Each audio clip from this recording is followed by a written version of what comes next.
Como é que você avalia aí essa terceira via para tentar tirar. O Bolsonaro seria do segundo turno, mas sei lá, na hora da votação, tem algum tempo ainda para a eleição.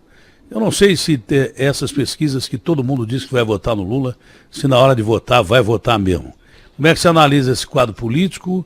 Agora a gente já está ficando mais perto das eleições, agora a gente vai ter que ter uma clareada para ver o que é que vai ser a reta de chegada para as eleições, Ciro. Como eu digo sempre, Datena, pesquisa é retrato e a vida é filme. A diferença entre retrato e filme é que o retrato apanha um momento e o filme acompanha a história toda, do começo até o fim. Muitas vezes tem grandes viradas no meio dos filmes para que o filme seja interessante. E quem tem a experiência que eu tenho sabe. E qualquer pessoa que tiver curiosidade de ver, pega assim, janeiro de 2018. Veja o que as pesquisas diziam. Ninguém dizia que o Bolsonaro ia ser o presidente do Brasil. Ninguém. Né? E vem ali as coisas, acontece uma facada, acontece não sei o quê, o Lula mente que é candidato e depois declarado inelegível, lança um candidato que tinha acabado de perder a eleição em São Paulo para os brancos e nulos em todas as urnas, em todas as regiões de São Paulo, no cargo de prefeito, porque o Lula queria que o Brasil se desastrasse para todo mundo esquecer o que aconteceu. E isso é o que está acontecendo hoje. O que está acontecendo hoje? O Bolsonaro denunciou a corrupção do governo do PT, e se o Lula não teve o devido processo legal, você sabe que eu sempre denunciei que ele não teve. Mas dizer que o Lula não transformou a corrupção no centro da sua estratégia de poder é negar Gedel, Palocci, Renan Calheiros, Romero Jucá, Eduardo Cunha. E eu ia cansar os seus ouvintes aqui com a lista de gente que o Lula loteou o governo para roubar. E parte deles eu denunciei pessoalmente para o Lula. Então ele dizer que não sabia é mentira. Por isso que ele corre de um debate comigo como o diabo foge da cruz. Mas, enfim, tudo isso vai ter tempo para a gente amadurecer. Mas o que está acontecendo? O Bolsonaro, ao prometer combater a corrupção e se revelar ele mesmo um corrupto, e o Bolsonaro, ao prometer uma solução para a mais grave crise econômica que o Lula e o PT produziram, porque o Bolsonaro está agravando tudo, mas quem está desempregado sabe a data que começou o desemprego. E eu tenho a data, 2015, quando estava o PT no governo e o Lula mandando e dando as cartas. Ali, quando a Dilma ganhou a reeleição e fez um estelionato eleitoral violento, o desemprego saltou de 4% para 11%. Hoje está em 13%, 14%. Mas ela saltou de 4% para 11%. O juro, que levou quase 70 milhões de brasileiros para a humilhação do SPC, explodiram foi lá. A crise das finanças do governo papocou foi lá. Tudo isso foi produzido pelo Lula, dando as cartas, mandando e desmandando no Brasil, como ele faz há 20 anos, e não mudou uma linha. O Bolsonaro não está entregando também uma resposta para a economia, pelo contrário. Pegou o desemprego em 11%, está em quase 14%, pegou o juro, tendente para 2%, explodiu agora, está subindo o juro e, de novo, a inadimplência e o endividamento das famílias explodiu. Portanto, o Brasil agora precisa parar um pouquinho para pensar e dizer, o seguinte, espera um pouquinho, eu votei no Bolsonaro para protestar contra as falcatruas e o desmantelo econômico que o Lula produziu. E eu agora vou votar no Lula para me livrar das loucuras e da irresponsabilidade criminosa do Bolsonaro. Onde é que o nosso país vai parar? E eu tenho certeza que Deus vai iluminar a nação brasileira e nós vamos poder fazer dessa discussão não um debate de Chico, Maria ou Manel. Eu estou entrando nisso, Datena, com todas as dificuldades, para ter uma oportunidade para dizer o seguinte, olha, o que aconteceu com o Brasil foi isso, isso, isso e isso. Por que aconteceu? Por isso, por isso, por isso e por aquilo. E aí eu resumo, o modelo econômico do Bolsonaro, do Temer, do Lula e do Fernando Henrique é o mesmo. Quando eu falo de modelo econômico, muita gente não entende, mas modelo econômico sabe o que é, meu irmão? É o teu salário, é o juro do teu crediário, é se tem emprego ou não tem emprego, é se tu está no SPC ou não está no SPC, é se teu pequeno empreendimento quebrou ou não quebrou, é se o preço da gasolina vai ser dolarizado ou não vai ser dolarizado. Isso tudo é um modelo econômico que está montado no Brasil há 30 anos para transferir dinheiro do povo mais pobre, da classe média, de quem produz, para meia dúzia de privilegiados banqueiros. Quando o Lula terminou o período de mando dele, só para vocês terem uma ideia, 5 brasileiros concentravam a fortuna equivalente ao que os 100 milhões de brasileiros mais pobres e de classe média têm para se virar. E o outro problema é o modelo de governança política. Meu irmão, todo mundo está assistindo. O Lula fazendo um conchavo gigantesco que aí em São Paulo pretende, veja bem, juntar o Alckmin com o Guilherme Boulos. O que é? Para fazer o quê? Para salvar o Brasil, para mudar o modelo econômico, para mudar o salário, para mudar a renda, para mudar o jeito que o Brasil trata o meio ambiente? Não, é um grande conchavo para resolver, fora do povo, sem debate, as eleições. Você imagina o que é que tem em comum que o Alckmin pensa e o que o Boulos pensa? Se você juntar gato, sapato, cachorro e lata, ferro elétrico e arame farpado no mesmo bolo, isso vai dar problema. Porque às vezes as uniões nacionais são muito importantes, mas elas são assim, vamos nos juntar todo mundo para acabar com a ditadura. Tinha ali uma razão clara, objetiva. Mas derrubar o Bolsonaro é pouco. Todos nós derrubaremos o Bolsonaro. É só ter um pouquinho de paciência. Se votar eu, já derrotava o Bolsonaro na eleição de 2018. O Lula preferiu mentir que era candidato, depois lançar o Haddad, que tinha feito um governo desastrado em São Paulo um aninho antes. Perdeu as eleições na reeleição para nulos e brancos. E é essa o grande conchavo que está acontecendo. Mas o pior disso é que ele mantém no centro do poder político brasileiro os mesmos. Meu irmão paulista, deixa eu só ser um pouquinho mais comprido da Atena nesse raciocínio. Por que eu estou chamando as pessoas a uma rebeldia da esperança? O Valdemar Costa Neto, daí de São Paulo, é o presidente do partido que o Bolsonaro se filiou hoje. Quem é o Valdemar Costa Neto? Era o cara a quem o Lula entregou o DENIT e que foi preso e condenado no Mensalão, não foi no Petrolão, no Mensalão. O Roberto Jefferson, que está preso defendendo o Bolsonaro, foi o homem que defendeu o Collor na sessão do impeachment e o homem para quem o Lula deu o correio para roubar e detonou o escândalo do Mensalão. Ô, meu irmão brasileiro, vamos ver o que está acontecendo, muda tudo para não mudar nada.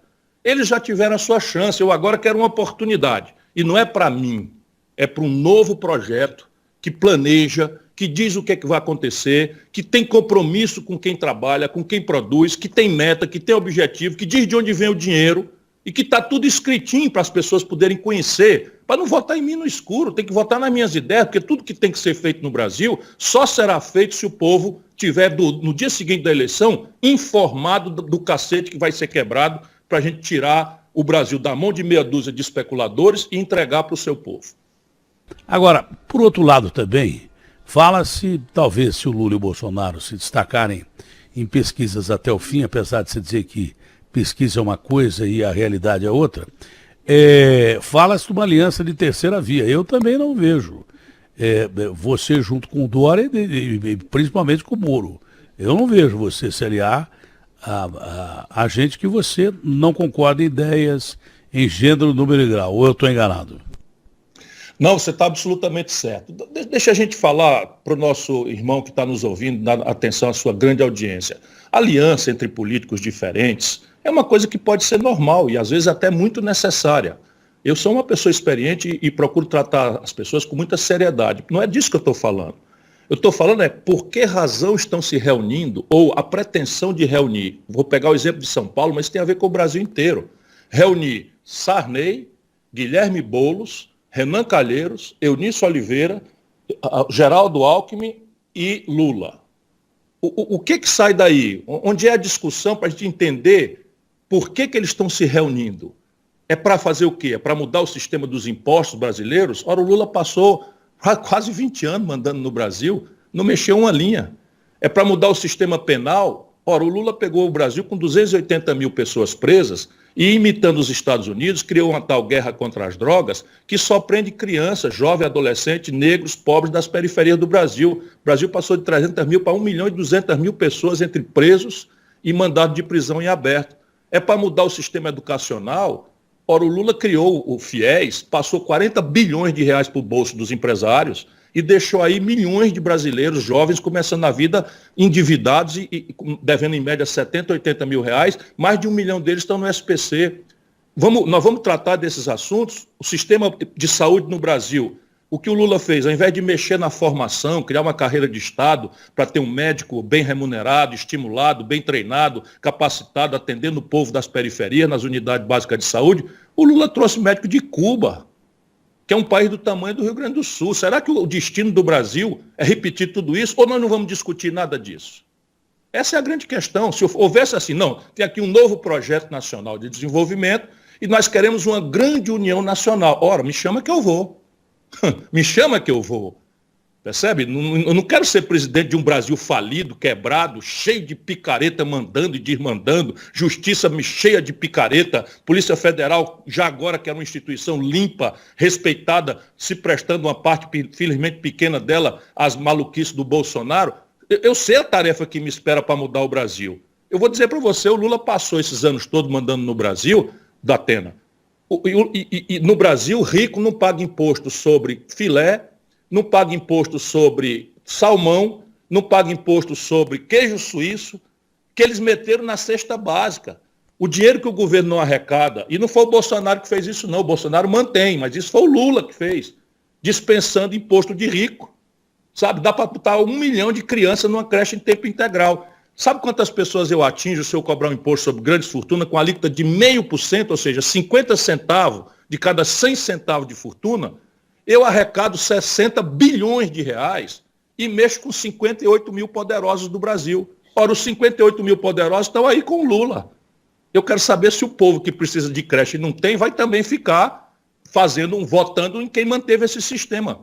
Então, tudo bem, Deus é que abençoe a nação brasileira, eu vou lutar. E estou muito esperançoso de que essa rebeldia que nós vemos na mãe solteira, que defende seu filho como uma leoa, essa rebeldia que eu vejo do trabalhador que acorda de madrugada, vai ser entupido que nem sardinha em lata dentro de ônibus, fazendo uma terceira jornada de trabalho, pela qual ninguém lhe paga nada, para quem está aí trabalhando 70 horas semanais, precarizado por tudo que aconteceu no Brasil. Eu tenho esperança que essa rebeldia se transforme num grande movimento para a gente mudar o Brasil.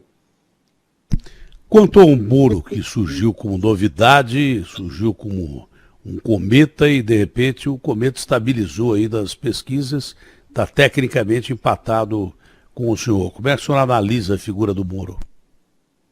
Veja, é mais fácil você botar de volta pasta dentro de um tubo de pasta que já saiu, é mais fácil você desfritar um ovo, sabe, eu escrevi isso essa semana, do que o Moro não ser revelado por essa fricção que está aí. Veja bem, o brasileiro que está nos ouvindo, o que é o Moro? Vamos lá, o que é o Moro? O Moro é um juiz que apareceu com grande visibilidade na mídia, porque seria, teoricamente, um juiz que pela primeira vez, ou seja, desmoralizando a justiça toda, os seus colegas todos, pela primeira vez e o único, partiu para enfrentar a corrupção dos grandões, dos poderosos, etc. Eu não estou dizendo isso agora, Datena, você me ouviu isso muitas vezes eu dizendo, o Moro, pelo jeito dele de fazer política, não está fazendo justiça. Ele está semeando nulidades. Não é porque eu sou profeta, eu sou professor de Direito e conheço a Operação Satyagraha no que ela deu, a Operação Castelo de Areia no que ela deu. Ou seja, quando a novelinha acaba de interessar o povo, a imprensa passa a prestar no outro assunto, tudo aquilo que os juízes fizeram, se exibindo para a imprensa, ao invés de trabalhar severamente nos autos, achar provas consistentes e respondíveis, que é a tarefa de um juiz, o Moro trocou os pés pelas mãos e aconteceu o quê? Condenou um político. Ora, eu estou cansado de saber que a corrupção foi uma ferramenta central do modelo de poder do Lula e do PT. Eu conheço isso. Digo os nomes, Michel Temer, Gedel Vieira Lima, Palocci, tudo isso aqui é roubo grande, não é pequeno não. E parte disso eu denunciei para o próprio Lula pessoalmente. Então, assim, eu sei que o Lula entregou Furnas para o Eduardo Cunha roubar. Eu sei que o Lula e a Dilma entregaram a Caixa Econômica Federal e o Ministério da Integração Nacional para o Gedel Vieira Lima, aquele dos 50 milhões nas balas, roubar. E não é que o Lula tenha agora aprendido alguma coisa, ele está com as mesmas pessoas, com as mesmas coisas, os mesmos compromissos, o mesmo cacoete. Pois bem, mas mesmo que o Lula seja assim, o que é que cabia? Era um processo severo. O que é que o Moro faz? Enche o processo de nulidade para aparecer, para se exibir, sendo um político, e no dia seguinte, meu irmão, ainda como juiz, aceita ser ministro do político que ganhou a eleição, porque o político que ele condenou não estava lá. Sério um pouquinho, isso não é imoral, não? Passa na sua cabeça, meu irmão, que um juiz lhe persiga, lhe bote na cadeia para depois se beneficiar, por exemplo, com a sua mulher, que ficou separada de você porque você foi para a cadeia. Será? O que a gente pensaria? Vou pegar essa metáfora aqui, que é até de mau gosto. Então eu condeno uma pessoa e, de repente, eu, o juiz que condenei a pessoa, botei ela na cadeia, eu vou lá assediar a mulher, a esposa do cara que está sozinha. Isso não é decente, isso é imoral. Aí, acha pouco? Não. Vai ser ministro e depois de ser ministro, trai o Bolsonaro. Trai o Bolsonaro porque o Bolsonaro enganou ele dizendo que ele ia ser ministro do Supremo Tribunal Federal. Sabe como é o nome disso? Corrupção passiva. Está escrito no Código Penal, corrupção passiva é quando você aceita promessa ou vantagem indevida. Se ele tivesse recebido um saco de dinheiro, todo mundo sabia que era uma vantagem indevida. Não. Até agora, a gente não sabe que ele recebeu o saco de dinheiro. E eu já estou com outra pista agora para também dizer para os seus ouvintes. Não. Ele recebeu uma promessa de ser ministro do Supremo Tribunal Federal. Isso não é uma vantagem indevida? Se fosse o Moro julgando alguém com a régua, né, moral dele, ele estava na cadeia, com os bens apreendidos, etc. Não. Foi lá com a promessa de ser. Quando o Bolsonaro traiu ele, o que é que ele faz? Sai. E aqui, meu irmão brasileiro, ele não sai para ser advogado, como milhões de advogados brasileiros, gramando aí para o cliente todo dia, sendo mal pagos, etc. Não. Ele sai e vai trabalhar para uma firma americana. Tudo bem. Não tem problema nenhum trabalhar para uma firma americana. Tem. Sabe o que é que essa firma americana empregou ele? Empregou ele porque ele tinha informação privilegiada como ministro da Justiça e como juiz, porque essa firma, olha aqui o brasileiro que está nos acompanhando da Atena, simplesmente é uma firma que ganhou mais de 50 milhões de reais, sabe de quem? Das firmas que o Moro quebrou, a Odebrecht, a OAS e a Galvão. Olha aqui, o Moro quebrou as grandes corporações de construção civil, essas corporações quebraram, veio uma firma americana para administrar essa massa falida, e para quem que o Moro foi trabalhar? Para a firma que está trabalhando para administrar a massa falida das empresas que ele quebrou, ganhando uma montanha de dólar. E ele se recusa a esclarecer. Você viu outro dia, eu fui vítima aqui de uma operação. O que eu fiz? Parti para esclarecer. Pedi a propósito, está fazendo hoje 37 dias que a polícia veio aqui, até hoje não me chamaram para esclarecer nada, não me chamaram para coisar, não acharam nada, não publicaram nada, não me acusaram de nada, a provar claramente que era um espetáculo para tentar arranhar, que é o morismo, é o bolsonarismo, usando a ferramenta da justiça e da polícia para agredir adversário político. Só que eu me garanto, eles agora encontraram uma formiga que sabe o pau que rói. Não é? Eu sou limpo, eu não tenho medo de cara feio, estou dizendo, o Moro encheu o bolso de dólar, agora está sendo investigado no tribunal e não diz quanto ganhou. Por que ele não diz quanto ganhou? Por que ele não explica que foi trabalhar para uma multinacional americana, cuja sede é em Nova York, e ele foi trabalhar em Washington? E aí está o outro aspecto. O Moro confraternizou de forma ilegal com o sistema de segurança e de informação dos Estados Unidos, que tem interesse na cobiça, tanto da construção pesada do Brasil, quanto especialmente no petróleo. Esse cara tem qual experiência para responder aos problemas do Brasil? Ele sabe onde é que fica o Vale do Jequitinhonha, o Mucuri? Vou dar uma pista para ele aqui. Ele não conhece nada do Brasil. Fica aí nesse farisaísmo, sendo ele próprio um grande corrupto. Aliás, eu estou chamando ele para debater, ele foge do debate como o diabo da cruz. Chama um debate, da Atena, chama um debate aí no seu programa. Eu vou com qualquer um. Qualquer um. Vou com Dória, vou com Dávila, que merece atenção do povo brasileiro, vou com o Pacheco. Por que ele não vem? Quero ir com o Lula, mas o Lula está combinando com o Bolsonaro de fugir dos debates. Atenção, Bandeirante, que tem a tradição de fazer o primeiro debate. Vamos começar a cobrar, porque o Lula está se combinando com o Bolsonaro, dos dois não irem para o debate. Para que o povo brasileiro vote no escuro. Um contra o outro contra o um, e a gente que se ferre. Mas 2023 vai ser um caos, vai ser terrível.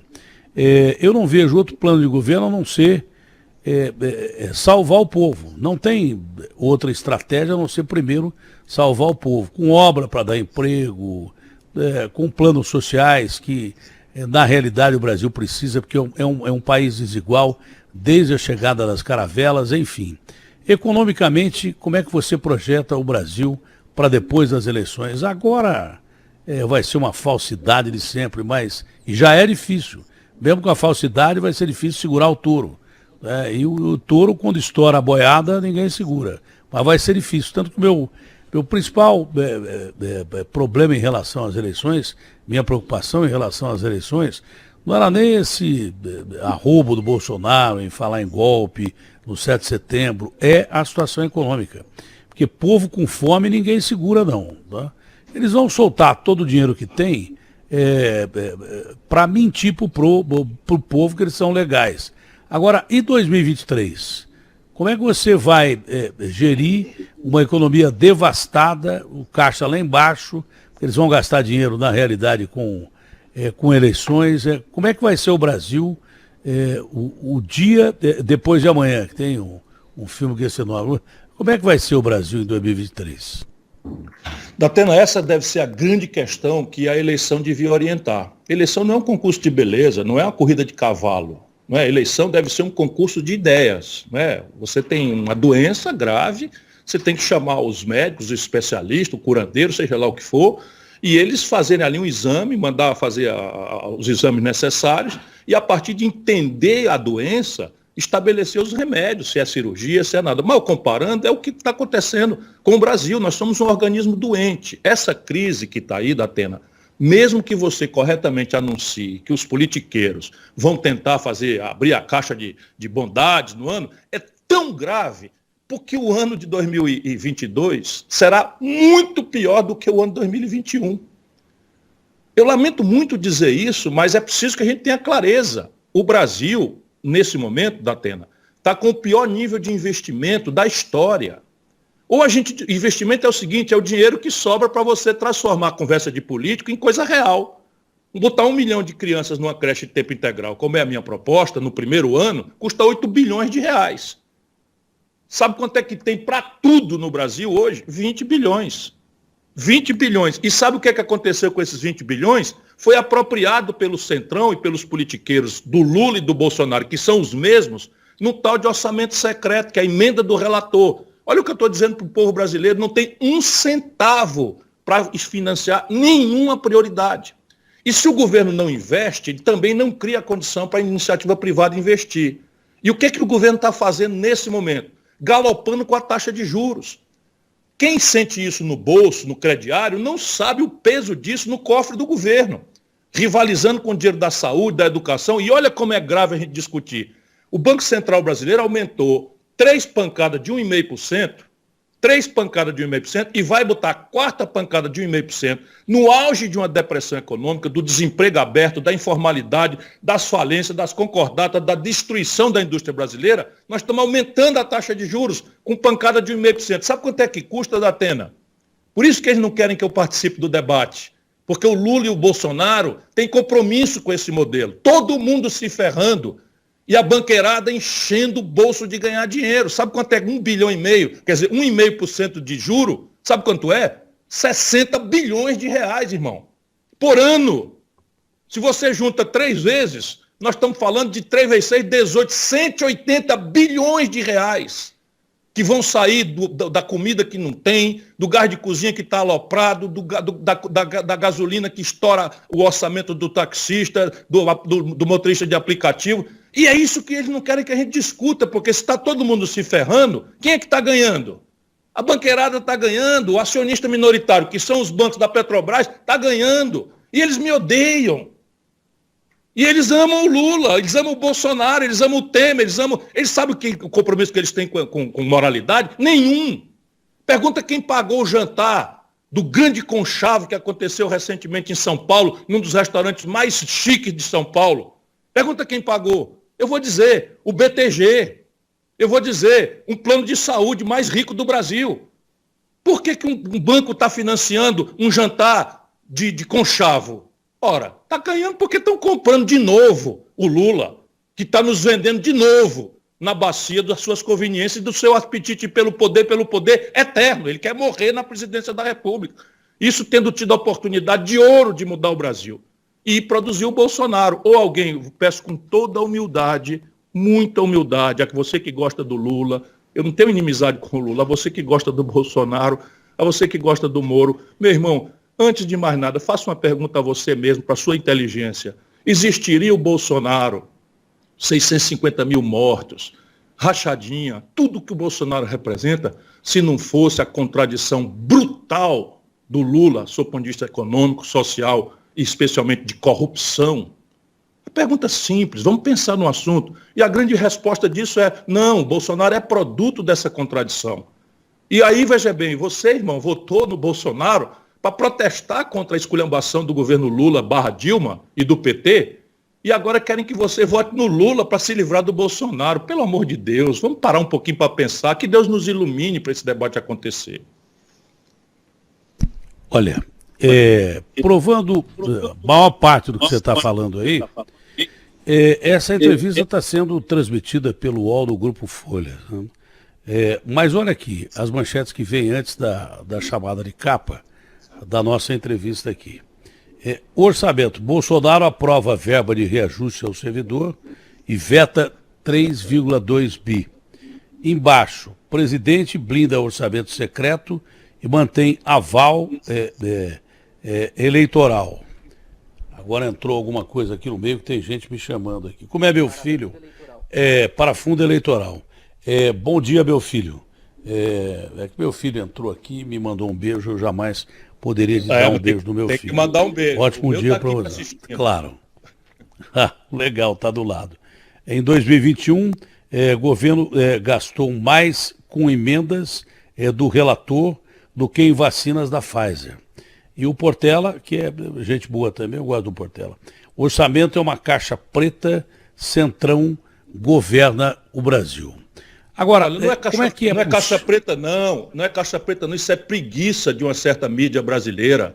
Eu estou fazendo um apelo porque é muito fácil, Datena. Dos 20 bilhões de reais que sobra para investir, o Bolsonaro está entregando os 20 bilhões para a emenda do relator. Sabe o que é a emenda do relator? É o seguinte, um cidadão, com esse Lira, com essa turma que faz aí a traficância de influência, manda um cheque e diz assim, faça uma pracinha lá na cidade de Sobral, faça um posto de saúde lá não sei aonde. Qualquer imprensa que procurar a aplicação disso vai ver que estão roubando 40%. É muito fácil, Folha de São Paulo, pelo amor de Deus, você tem uma grande história de vida na democracia brasileira. Faça esse esforço para ajudar o nosso povo a entender e pergunte o que é que o Lula pretende fazer com isso. Porque o Bolsonaro está entregando o orçamento a essa fisiologia e a ladroeira mais constante e mais orgânica que eu já vi na vida do Brasil. E olha que eu conheço a vida do Brasil. Pois bem, o Lula não dá uma palavra contra. O Lula tem compromisso com essa mesma trempe de gente. Tanto que você fez uma afirmação aqui que eu não tenho as informações que você tem, né? Essa história da turma do Lula conversando com a turma do Bolsonaro é extremamente grave para a democracia.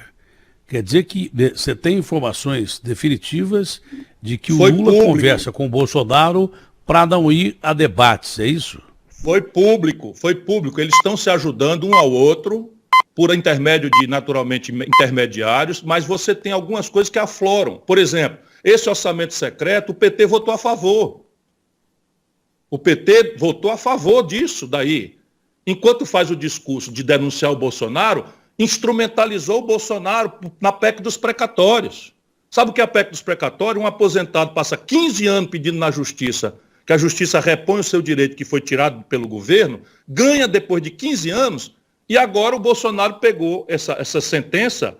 Só no Brasil, o Supremo Tribunal aceitaria uma coisa dessa. Porque, repare, contra uma sentença transitada em julgado, não pode levantar-se nada. Isso é cláusula pétrea. Pois bem, o Bolsonaro mais o Guedes, com apoio do Lula, que criaram isso. A PEC dos precatórios, que é a PEC do calote. Eu briguei, feito um condenado, até com companheiros meus de partido, para me surgir contra.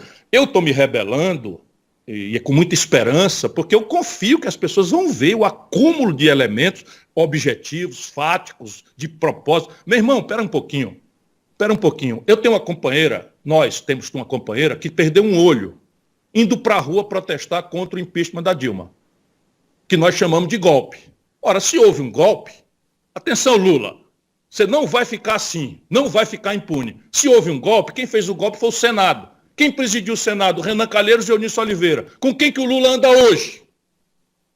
Qual era a opinião do Alckmin, que o Lula está bajulando aí e tal, para fazer o conchavo em São Paulo e empurrar tirar o Márcio França, tirar o Boulos da jogada e empurrar o Haddad, que perdeu as eleições como um péssimo prefeito que foi, governador biônico de São Paulo, na base do conchavo? Nós não podemos aceitar isso calado. Para mim, pouco importa a consequência. Eu vou pedir a Deus que ilumine o nosso povo para a grande rebeldia da esperança, que é o meu chamado. Esse acordo do presidente Lula com o presidente Bolsonaro, que você diz que é público, pode ir além disso? Uma política de não agressão para matar o surgimento de uma terceira via e os dois irem para o segundo turno? Sabe aquela visita do Michel Temer ao Bolsonaro, depois do 7 de setembro, que o Bolsonaro se desdiz, deixa os amigos tudo ferido no caminho e faz juras de amor ao Supremo, pede desculpas ao ministro Moraes, inclusive fazendo uma ligação telefônica. Sabe aquela coisa? Antes o Michel Temer se acertou com o Lula. Antes o Michel Temer de ir conversar com o Bolsonaro, se acertou com o Lula, em nome disto, deles se garantir um ao outro, porque o Bolsonaro acha que só tem chance de se reeleger se for levantando o espectro da memória do desastre econômico e moral do Lula, e o Lula acha que só tem condição de atravessar sem se explicar em nada, nem propor nada, nem explicar a Dilma, esconder a Dilma e fazer esse conchavão que ele quer fazer aí para tirar o povo da jogada, se do outro lado tiver um Bolsonaro que ninguém aguenta mais no poder no Brasil. E eu estou aqui para dizer, nós não aguentamos isso. O problema brasileiro é tão grave, tão profundo, que ou nós envolvemos o nosso povo na consciência do problema e no pacto das soluções, porque o que as soluções vão ferir interesses, da Atena. Se eu quero cobrar imposto sobre grandes fortunas, as grandes fortunas do Brasil são 58 mil pessoas, mas eles dão as cartas. O Lula é contra. E de onde é que vai vir o dinheiro para a gente fazer a virada do jogo?